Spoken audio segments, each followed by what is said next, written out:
Hey guys and gals, it's Pat over here at Fellsmere Outdoor Adventures for another fishing report. I got the whole crew with us today. I got Captain Steve over here, I got Captain Mike, and I'm sure you all know who this is. Roland, thank you so much for joining us. Roland's been out on the water doing his thing, so he wants to share what he's done with you guys as well. So, and here's my partner Mike, Iron Mike we call him, and Mike's been doing some fishing as well. So we're going to share everything with you guys real quick. Captain Steve, what'd you do, son?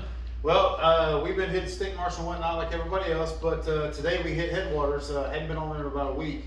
So the plastic bite's been kind of tough there, Pat, you know, to be honest with you. But today I found a little bit different bite after we got done with the shiners. My client today wanted to do shiners. We went through 3 dozen pretty daggone quick. I'll give the location on that here momentarily. But the 2 main bites for us today was the RSB worm from Bass Assassin. This is a great bigger color. That's what the biggest fish today came off of. How big was that, Steve? Right at 7 pounds. Boy, that's good. Yes, it was a very, very good one. And also the vapor shad from Bass Assassin was a key for us. And so the pumps are off. You know, we've been talking about the pumps being off and whatnot, so the water's not running. So there's a couple of cuts off of pump station 2 off Headwaters there that we found, and they were actually schooling. And we were throwing some vapor shads up there, and just like a standard jerk bait, you know, or a fluke bite.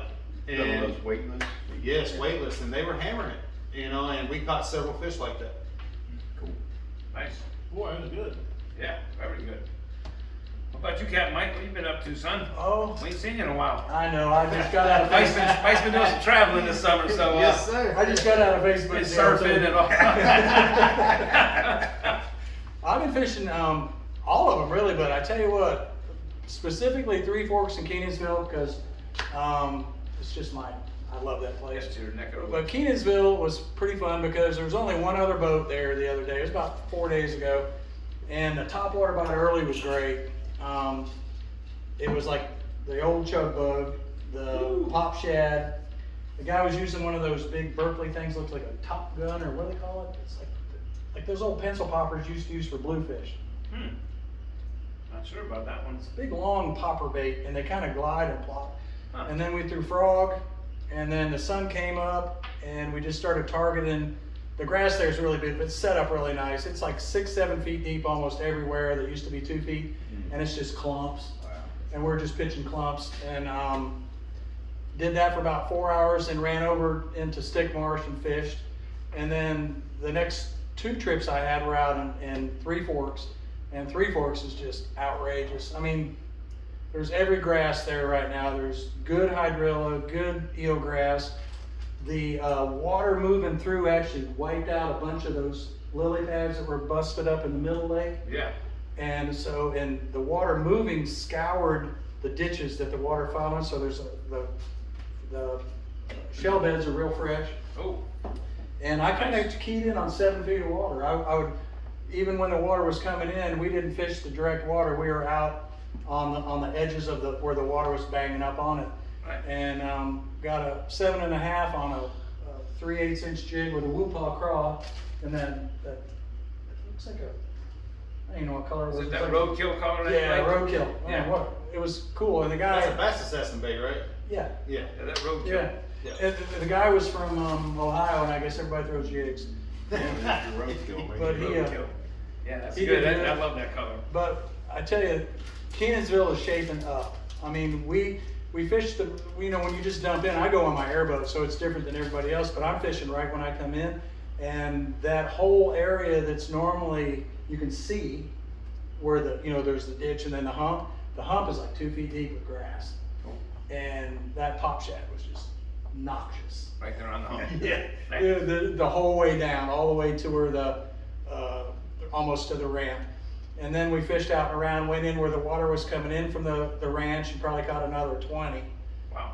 And but Three Forks, man, we went out there. Yeah. You got a 9.7. I did. Oh. Yeah. You took me there. I took him to my spot. And he's gone. You and I caught all those little ones. Yeah. And I went back the next day and caught little ones.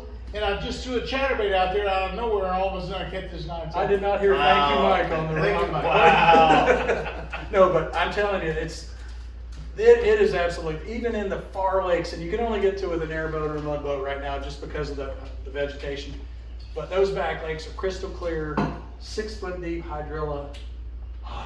Good vegetation. Fluke bite, yeah, just white flukes, weightless white flukes. I'm throwing that on I've gone to a longer rod lately. I don't know why, but I'm just throwing like 7-11 rods with the 17-pound fluoro on it, and just launching it, and it's just twitches. It's like a twitchy thing. It's not like big jerks. It's just twitchies. Right. And a lot of the fish are just hitting it on the impact.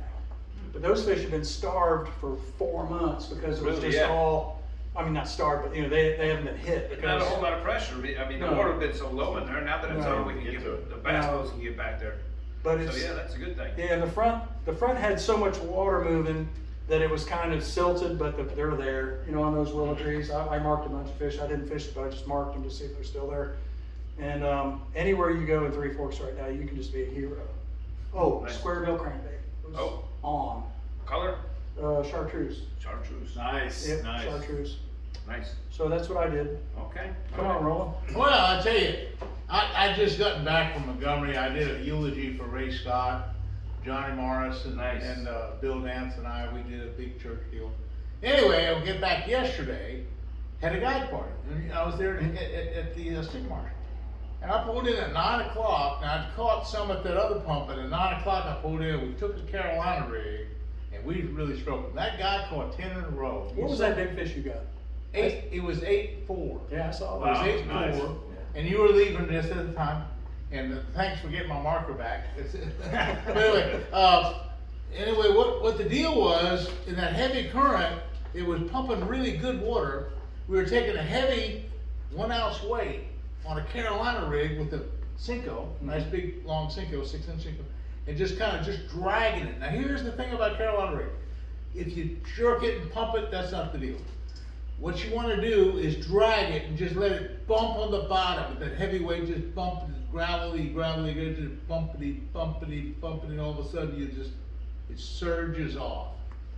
That guy caught 10 in a row. In fact, when he had 17, you saw I it. saw it.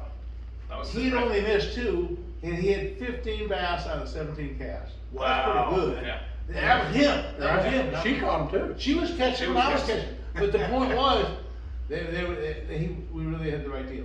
Yeah. See, that group of fish was up Yeah. when we were sitting because we were just up, and then all of a sudden they moved right down toward you. they That's were where there, that they were that's there, where they were that there, swell every came single up. cast, they were doing it. So we caught 80-something bass yesterday. So today, we went to the same spot, we went running back into the stick marsh and said, well, we're gonna kill them, we're gonna catch giants. And right at 9 o'clock, when it was supposed to get good, they shut the pumps down. Oh, no. There was 0 pumps. And so then I figured, well, I'll go to the middle pump.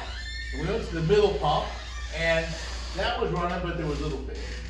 Then I said, well, I'll go to the northwest pumps. Those 2 were running. Went there today, they were shut down. So out of the 4 pumps, only 1 was running. Wow. So that shut it down. The hurricane, Ian or whatever, had caused a lot of water flow, and it's still some here, and I guess there's gonna be some more pumps running. But I wish there was a way, and maybe there is a way, to tell when those pumps are gonna run. Call Tommy Cook.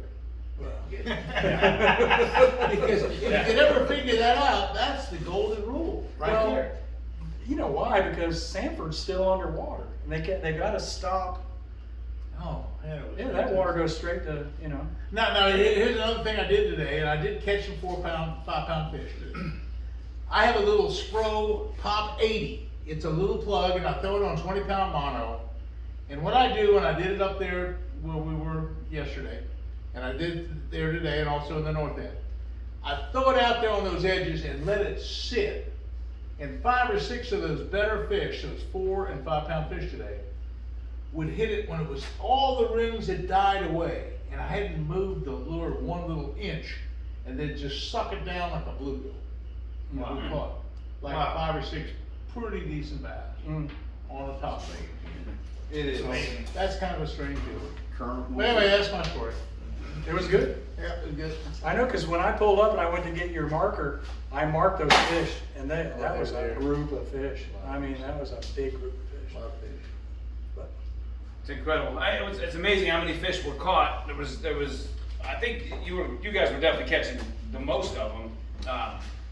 Bo and I were catching one after another as well. And then there was 3 or 4 other boats. It was There were amazing probably that 200, just that 200 small or area. 300 fish caught yesterday. Oh, for sure. There. For sure. 200 or 300. And then quality fish. We were Oh, catching yeah. 4s and 5s. Yeah, yeah. And then, I'm thinking we're doing great, and then you turn around and get 8 1/4. So it was, when that water's running, it's epic. It's epic. And that's at the southeast corner.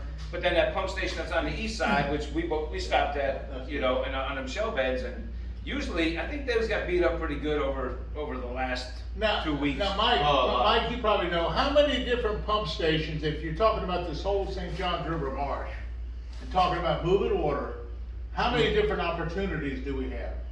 well, you got it going in and out of Garcia, Okay.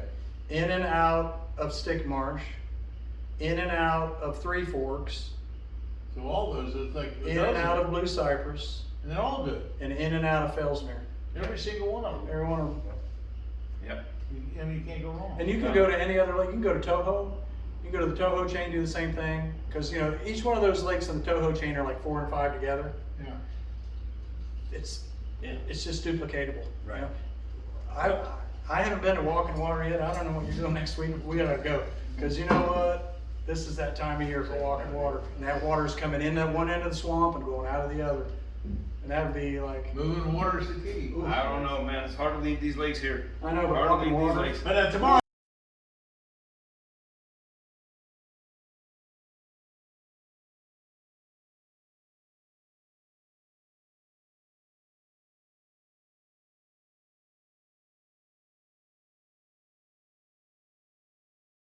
About it. We're gonna work on them. It's gonna be a good day. All right, guys. That's the thing. The anticipation is so great here. St. Johns River Marsh, all these lakes. You know you're gonna catch an 8 or 10 pounder every cast, Mhm. and that's what keeps you going. We didn't catch them today, but you got to think that. Yeah. Yeah. Yeah. Absolutely. Because the opportunity's there. I mean, the odds are good. So if you guys need guides, man, look at this place. You got him, you got him, you got him, and you got him, and I'm like third string. I'll just Oh, pick come up on the now. crumbs for these guys. Come on now. Call up down here and get your guide stuff set up because we know where they're at, don't we? We'll work on it. We'll get them. Yeah, guys, come on down to the shop. Hey, also, a lot of guys from up north are calling. The phone's ringing. They're all coming. I mean, which we're really excited about. And we have places to stay. We have the bar and grill in town that right down the street. Great food. Willie's Bar and Grill. Great atmosphere. They have live bands. We do poker. We do Bingo. Bingo. Yep. A whole lot going on. Great place. So yeah, give us a call. There's Guys, also we'll the get you set up. bluegrass night on Thursday night. Bluegrass. That's right. They're at Marsh the, Landing. Yeah. Yeah, that's right. That's Rome's favorite. I love the bluegrass. Yeah, absolutely. So give us a call here at the shop, 591-6491 or 772-539-1156 is myself. And guys, hope you enjoyed the report. Roland, again, thank you so much. Captain Mike, Captain Steve, we appreciate it. Tight lines.